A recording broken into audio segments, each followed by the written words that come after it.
Chapter 12. The Halifax. Ras and Callie followed the blonde woman outside. The suffocating heat of the engines from the ship above made it difficult to breathe and cast the whole of New Crispin in a sickly green glow. The silhouette of the monstrosity blacked out most of the sky above except for 4 green glowing orbs on each corner of the structure where its engines burned. It was clearly larger than the Dauntless. "What's it doing here?" Joey shouted to Pop over the thrum of the engines. Pop shook his head. "It should be on the front lines. It must be retreating." Tiny flashes of light caught Ras's attention from behind the Halifax. The growing howl confirmed cannon fire before little eruptions pocked the underbelly of the capital ship. "Helios brought them here," Pop said. "That son of a lack." He began hobbling toward the docks. "Everyone to your ships. Sky Pirates inbound. Krantz? Where's Krantz?" "On it," the surly barkeep said as he exited the building. "Yaddy, help me prime the cannon."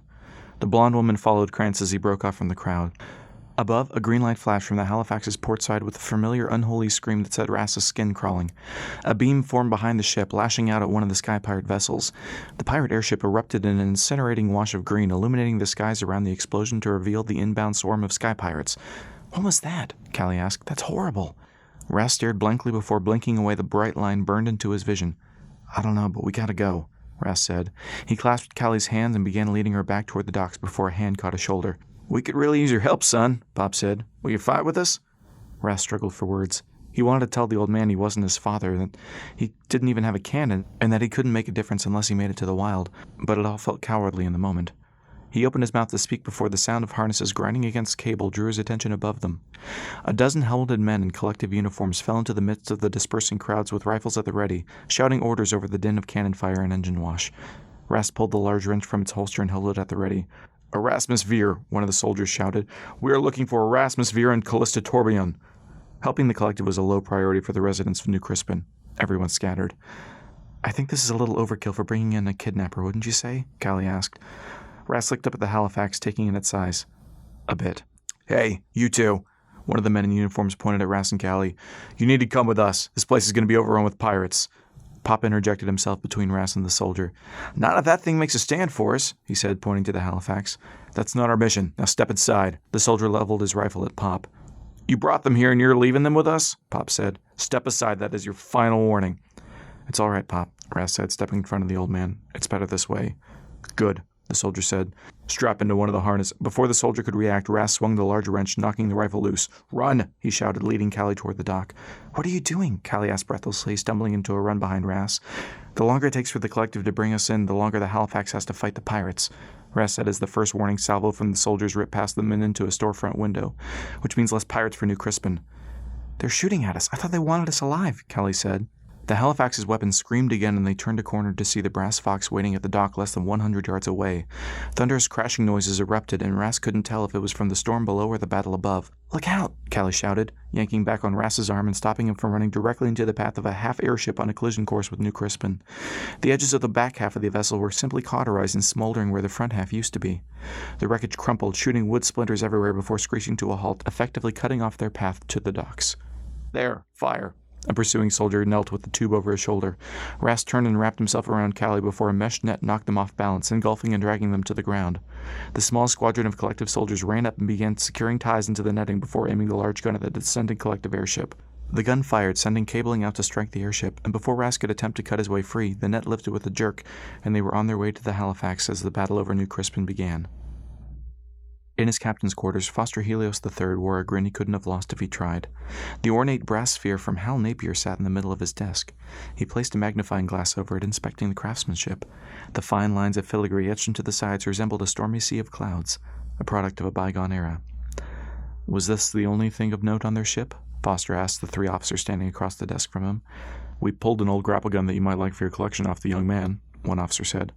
"Yes, I should very much like to see that," Foster said, his eyes flicking to the walls of his captain's quarters, which were lined with artifacts from the earliest days of wind merchants, back before the adventure of saving the world had turned into board meetings on profitability and risk matrix analysis.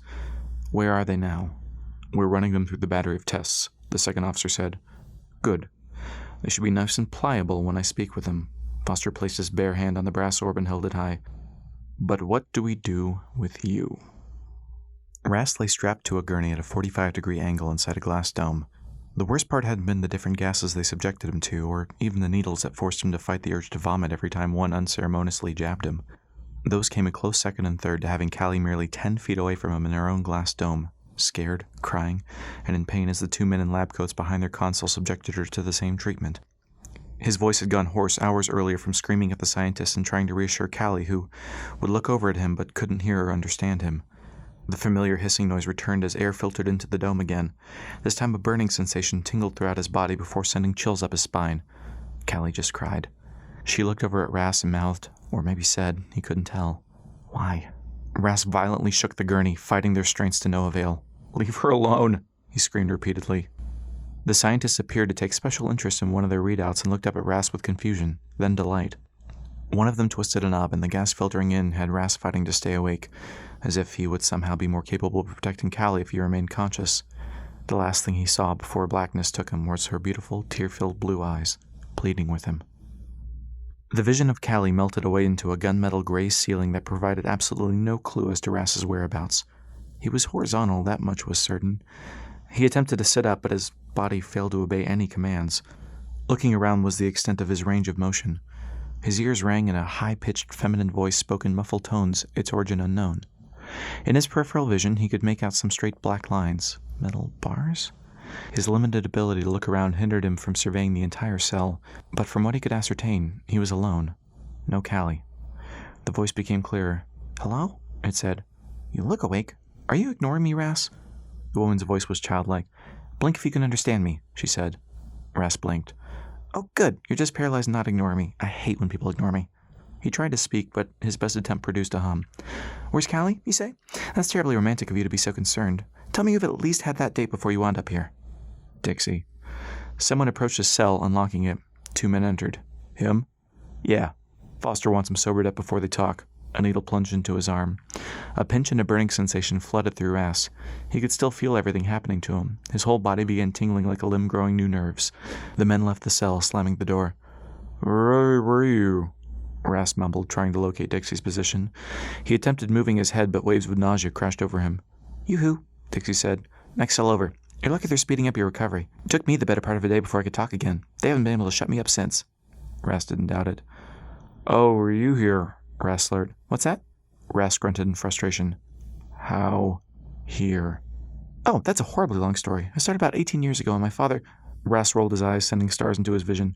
"Not that far back. No, of course not. What girl doesn't want her backstory skipped over? You are a captive audience in most senses of the word, you know." He lolled his head to the left to see Dixie sitting on the floor the next cell over, hugging her knees.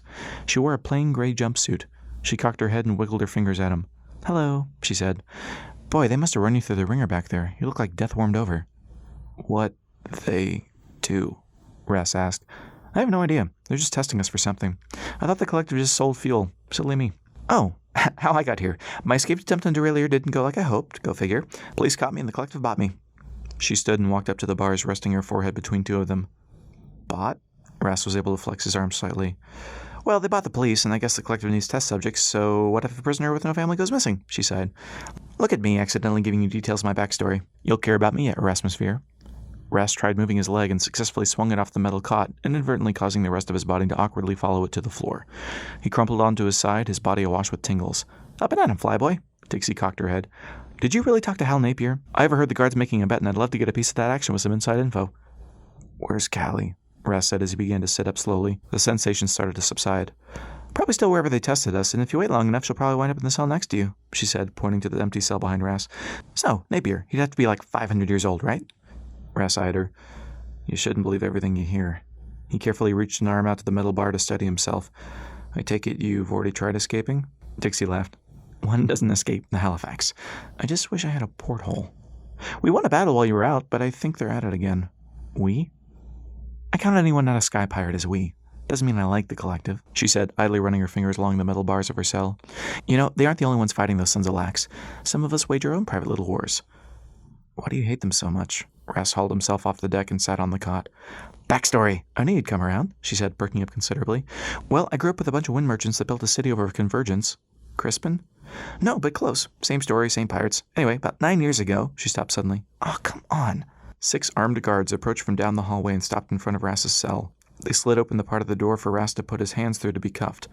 "Foster Helios requests your presence." "Requests?" He stood and offered his hands. His restraints ratcheted tight, digging into his wrists. The door slid open and Ras looked over at Dixie. "Tell him I say hi," she said as Ras fell into formation with the 6 men. He wondered how much trouble people went through to have an audience with arguably the most powerful man in Atmo. After several long corridors and one trip up a stairwell, the burning sensation wore off, leaving Ras feeling oddly refreshed. They reached a set of guarded double doors that swung open upon Ras's arrival to reveal a room roughly twice the size of the Brass Fox's deck. An octagonal window running from ceiling to floor flooded the room with daylight and displayed the battle raging on outside. Ras wondered how long he had been unconscious in his cell. From the ceiling and the walls hung artifacts that would have made even the richest museum curator envious. Original parts of an elder airship, prototype sketches of blueprints for the Atmo Project, and trinkets of all sorts from history lost. Ras wondered if there was anything in the room that didn't have the first in its description. Foster Helios III stood from the desk in the middle of the ornate room. With outstretched arms and a broad smile, he said, Now, this is not how we treat our guests. Restraints weren't necessary." One of the men behind Ras removed the cuffs before all but 2 of the guards exited the room. "I couldn't help but see you've noticed my grandfather's collection," Foster said, motioning for Ras to have a seat in front of the desk. "Inspiring, isn't it? I guess when you create Atmo, you get to keep the nice things for yourself." Ras remained still. "You torture me and my friend and you want me to sit at your desk?" "Torture?" Foster lifted an eyebrow. "Hardly. The knack testing process is unpleasant, I'll concede the point, but I assure you it leaves no permanent damage." He smiled. "You'll even find your wounds will heal once the effects have worn off. Marvelous process. Why put us through it? I can't have a knack ignorant of his or her ability accidentally blowing up half the Halifax, now can I?" "A lot of energy gets thrown around in battle," Foster said. "I noticed. New feature?" Ras asked. "New war. My friend and I aren't knacks. Your concern for Miss Torbillion is noted, but I didn't make the rules," Ras scoffed. "Why did you bring me up here?" "Erasmus, I'll be up front with you," Foster said, leaning against the front of his desk. "You have done what my father spent the latter half of his life failing to achieve." "Cause the city to start sinking? Maybe he and I have a lot more in common than you think," Ras said. "No, Erasmus," Foster said, clearly annoyed. "You have met with Halcyon Napier and tasted the air that keeps him alive." The Halifax shook slightly as his weapons fired on the Sky Pirate fleet. "Shouldn't you be out on the bridge winning the war?" Ras asked. "This is more important, I assure you," Foster said, walking back to Ras. "Who is the first wind merchant and why?" "A history quiz? Humor me, and I'll end Miss Torbillion's test early upon your word that she is not a knack." Ras narrowed his eyes. "Hal Napier, because he discovered the origin of all energy." "Exactly," Foster said. He pressed a button on his desk. "Yardley, end the girls' testing." An affirmative crackled from his unit. "Better?" Ras nodded. "What if I told you that you could be the most famous wind merchant of all, even more so than Napier?" "I can't exactly go discover another origin," Ras said. "Can't you?" Foster asked playfully. "You've already met someone 8 times older than you, and you're discounting what's possible." "What exactly are you proposing, Mr. Helios?" Ras asked. "That you take the same deal my father offered your father." "Excuse me?" "It doesn't surprise me that he didn't tell you. Publicly, he was so outspoken against the collective." "You're lying." "He actually came to my father, telling of Hal Napier's need for wind merchants to retrieve tankfuls of air from the wild, then offered us the location of the source of this fountain of youth in return for something," Foster said, sliding into his desk chair. Ras finally said, "Which was?" "Such things were never shared with me, but I do know what I can offer." The battle raged on outside. Ras was amazed at how Foster didn't even take note of it. "Do you now?" "Yes. If you lead us into the wild, and I'm talking about just crossing the mountains, not even trying to find the Fountain of Youth or Origin or whatever it is, I will do 3 things. 1, I will credit you as the wind merchant that discovered the new origin." "But I wouldn't have," Ras said. "History has a selective memory," Foster says, gesturing dismissively. 2, I will install Helios engines on Verdant with a lifetime supply of fuel." Ras thought the offer oddly familiar. "Whose lifetime?" "The collective's," Foster said. "And 3, I will commission a new ship for you. How does that sound?" "What happened to my ship?" "You'd prefer to keep that old thing?" Foster asked, a distasteful look playing across his face. "So it wasn't destroyed?" Ras asked. "Goodness, no. I ensured a team extracted it before New Crispin fell." Ras's heart sank. How did it fall?" "Sky Pirates, of course." "You let them here." "And you let us here," Foster said, folding his hands politely. I hope this underscores the importance of what I'm after and how willing I am to compensate those who aid me in finding it. Ras closed his eyes and couldn't escape the faces of Pop, Joey, Krantz, and everyone else his father had worked so hard to save. Then it must be incredibly, incredibly important, he said slowly. I assure you, it is. You're looking for the Fountain of Youth? Ras asked. He could feel himself shaking, but hoped it wasn't visible. My father was. He obsessed over it later in life, Foster said with a sigh. I do suppose when nearing the end one finds ways to distract oneself from the inevitable. What do you think is in the wild? Well, something is keeping Napier alive, is it not? Foster asked. But let's just say that from what I've learned, stopping at immortality is a touch short-sighted. He smiled a devious smile. Ras, you have an opportunity to surpass your father. You would even travel with the safety of our numbers. He slid open the drawer of his desk and delicately pulled Callie's brass orb out, placing it on the table. My grandfather invented this. He pointed a finger at some of the scroll work. It has his initials worked into the engraving here. I can only imagine it still works. Ras fought his instinct to swat Foster's hand away from touching the orb. If Hal was right, Callie's tool for completing their mission had been compromised.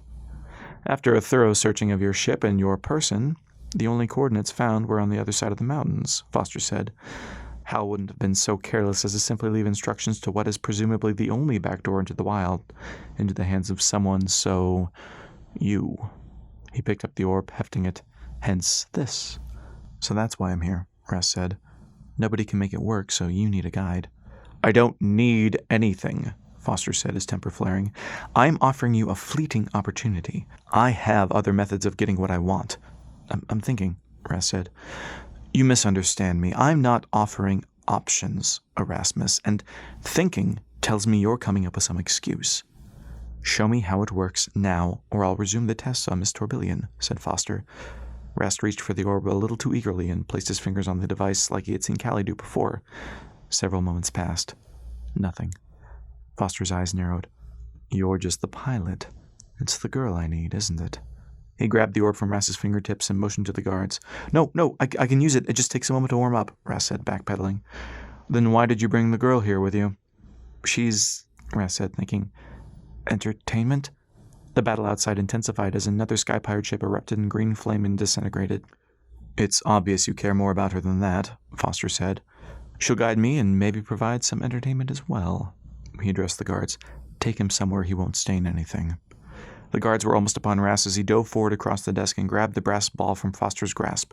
He slid to the floor, orb in hand. A clicking mechanism from underneath Foster's desk placed a pistol in Foster's hand, which he shoved point-blank into Rast's face. He pulled back the hammer on the flintlock to a full cock. Lack, Foster hissed, pulling the trigger with a spark of flame and expulsion of smoke.